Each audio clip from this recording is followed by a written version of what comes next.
all my GAO studies.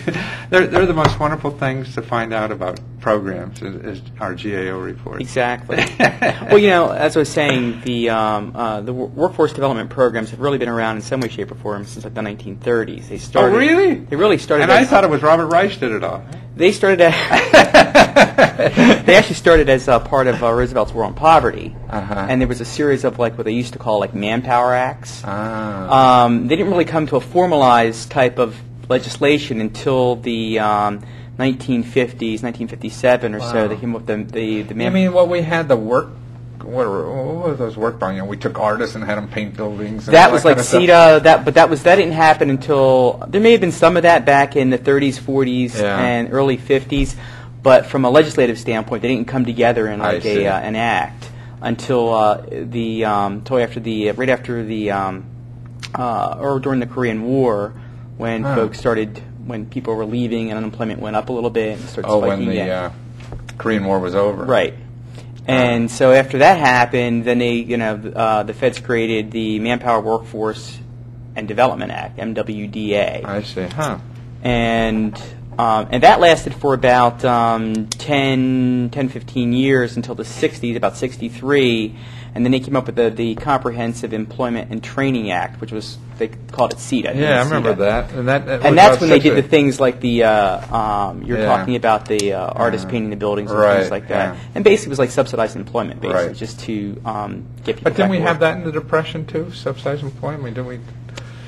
God, what did they call those things when we sent people in the country to clean out woods and all they were like the AmeriCorps. That might have been I think AmeriCorps is later though, but those sorts of things, activities where they would send people out to clean up the woods, plant trees. To do, and they got a little income. And they got paid like minimum wage or whatever to do that.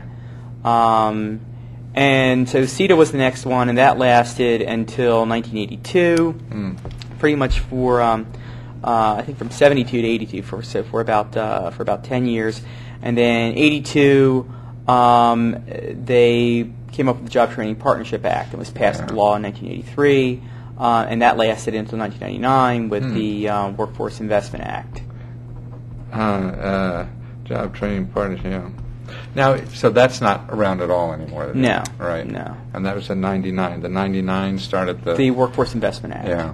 And but career one-stops. I remember Rice, because I was doing a book at the time. My book Free Money Change Your Life was really based on that. I saw, they had all these dozens and dozens of training programs all over, and no one source to find out about them. And but I guess the one-stop. Part of that? The one-stop concept actually started in 1993. I see. That's I thought before '99. Yeah, with that session of Congress, they started talking for the first time about trying to put all these different programs in one space, one place at one time. And the concept of the one-stop was actually kind of born, actually out of that whole conversation, and actually part of the end of JTPA. And they started to spring up across the country. Right. And the original idea was that you're going to have these agencies all co-located in one physical space. And sometimes that actually happened, but if you think about it, if you look at the enormity of some of the programs and projects and staffs and so forth, you have to have a pretty big building to have them all there. Some of them do, and some larger areas do have that. But basically, the services are available. They might be available via the web or whatever. And there's a set of core services with a group of folks that are there. Services to help you look for a job, help direct you to the right if you need public assistance or you need something like that. Help you direct you in the right place. Well, that's when they were putting that together. There was once I remember the committee. I forget what committee it was. I think we had a. Did we have the Democrat Congress at that time? I forget. No, I guess 92. No, in fact, it was the new Republican Congress that actually, when this whole stuff was starting to happen. And that's why everybody beats up the Republicans for not doing programs like this, but it really happened during during their. And the Job Training Partnership Act was actually a very bipartisan bill because it was created by none other than Ted Kennedy and Dan Quayle. Wow. And actually, it was the committee he was on. That's where I went and collected all these programs back in the '90s to do my book. Oh, okay. Because that's what I would do. I would go to Capitol Hill. They do all the research. I would take it, put my name on it, and publish it as something. The catalog of federal domestic assistance. Mm-hmm. I made a New York Times bestseller out of that. But oh, really? I really that was my first New York Times bestseller. I found this thing in the GPO. I was like, God. And I just changed the titles, where they had something like the Urban Homesteading Act. Mm-hmm. I'd call it Houses for $1. I gotcha. And I really would cut and paste the whole thing, and send it to Penguin Viking. And, it came out, published, and I acted like an idiot on talk shows. And people could have that better at the GPO than buying the old one from me, because I had to wait till the government published it, right. to copy it and put it in my book, and that's what frustrates me is that I should not be in business. The government should be doing that. Well, that's the thing is that I guess the problem with workforce programs and a lot of these programs, a lot of the federal programs that you see is they don't allow marketing as part of the it's not an allowable cost. Right. So they kind of get created, but they're never promoted to the extent that if you had a for-profit program, you're going to earn income on it. You'd promote the heck out of it. Half my money goes to marketing. Right, exactly. Now I guess it's tough if you have a program that says, well, we're giving away, what is it, like $2.5 billion or something in training money, right? Something like that. But we need another $1 billion to advertise. We're giving away the $2. Right, exactly. And that's a tough sell on the Hill. Yeah. Right, exactly. And so that's what I see it as sort of. They don't, so people don't hear about it. And then it's the misinformation. And that's why it's great to have someone like you, because I'll interpret things and try to get people's attention. And it may or may not be the true reality everywhere. And particularly hucksters like me, see, we could always find one case. That's what infomercials are. Right. It's like your annual report. You find, or this State of the Union. They have somebody in the audience who was, got something by some program, and that's one person. Right, and we think that's the way it is everywhere. Exactly, and it's not. It's all different. But I feel my mission is just get people excited about investigating, and that causes problems, I know, on your end, because you have these calls. Well, Lesko said that, And I saw this here, and they said that I can get, and I want my, Yeah, and that's why, to me, on the web now, boy, if I get, see, people can see the bureaucrat in charge of the program. This is what it is. Do that, and that's why I like this technology. I could never afford to have, on a TV show, and it's too expensive. That's why the technology now is going to bring it all the people so much better, than it was in the past. Sure. And that's what's exciting to me. And if I could get my streaming video to work, we do this live, just online, and people could see, an interview with someone like you giving this information. And no matter what I say about it, the reality is the reality. Right. And I know from your side, you have a whole lot more constraints you got to work with. That's one thing. What's one ever-present constant with federal funds is that they have a very definite guidelines to how you can spend them and how you can use them. And that's other thing, to humanize. What I want to do also is humanize our government. Right. Because everybody in the government is some lazy, shiftless bureaucrat, with their feet on the desk, Right. And they think that, like the Maytag repairman, they're all like that. There's some offices like that, right. And I'll find you just as many in business that are like that. Right. Yeah. Exactly.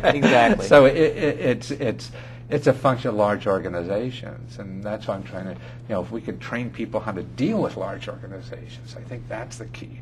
Whether, don't try and get Verizon on the phone and get a problem solved. I hear you. Or your cable company. Exactly. Cable company is no easy job either. So tell me, what if we frame it maybe like your mother-in-law, you have 12 years in this business. That's wonderful. It's actually 17. 17, wow. And so 17 years, see? It's a good job. And that's it's the only job probably that has a pension anymore. Not at the same job, no, actually not. But, really? Because, you switched from... Yeah, because actually I've been, the way that it's set up nationally is that these programs can be housed with local governments. They can be housed with chambers of commerce. generally speaking, they're housed within, for the general public to access in somehow, some way, shape, or form connected with the local county government or the local municipal government. And that's, you'll usually see like an office of manpower, an office of workforce. Some people used to call it the unemployment office, which, is a misnomer nowadays. But, specifically, that's where you can usually access those programs. They're formed around what the feds call a workforce investment board. And there's about 600 of those nationally. Wow. And like I said, they're in different forms. In some places, it's a 501c3. That's like a quasi-governmental 501c3 that works with its local... But it's all federally funded? It's all federally funded. Now, the other thing is, too, is that depending on where it's located and depending upon the nature of the entity, the actual legitimate entity that actually holds those funds, there could be other resources that are available. If it's a 501c3, for example, it may have more resources that are related to getting someone reemployed or getting someone trained than just the federal funds. In fact, if they're smart, that's what they would do. No, I was reading some of these GAO studies on it, and they said that they could go out and raise their own money.